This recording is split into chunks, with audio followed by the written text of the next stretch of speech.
Aquarius moon, everyone's going to tell you that you're cold and detached. They're going to tell you what it means. Here's what it does. You have your moon in Aquarius. What happens is that you actually analyze your emotions instead of just moving through them. Okay? You have something that happens to you, you have something that affects you, and instead of just reacting, your brain immediately goes, okay, why did that happen? What does that mean? And what does that mean for me? Where did that come from? You're not trying to avoid the feeling, okay? That's what people misunderstand. You're not trying to avoid the feeling. You're trying to understand it first. You're the kind of person that needs a couple of days after an argument just so you can process and think clearly. It's not because you don't care or that you need to heal or any of that bullshit. It's just that you're still running it through your head and you still need to figure out what happened and why the shit hit the way that it did. Remember is that other people don't work that way. If you're an Aquarius moon and somebody comes up to you in the moment where they're talking about something, they just want you to be raw and real with them. They just want you to be upset with them. They just want you to sit there with them. When you go quiet and when you pull back to kind of process and to help them and to kind of help them solve their problem, they're going to read that as you not giving a shit. And the truth is that you actually give a shit and you're just trying to think through what you want to say before something comes out of your mouth. It's the craziest part. I have seen this with every Aquarius moon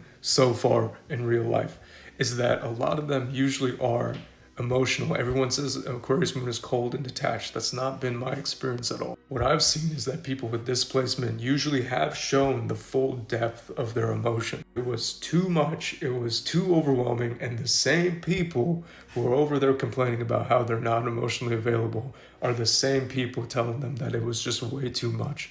So what ends up happening is that you run your emotions through the mind first. Run it through the mind, you create a little bit of a distance so that you can look at it so that it's safe before it comes out for other people. People think that shit means that it's cold and detached. No, you showed them how deep you can actually go.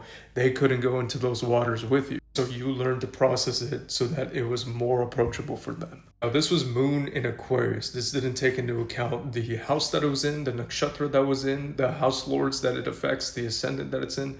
These are all things that are important. This doesn't take into the other placements that you have.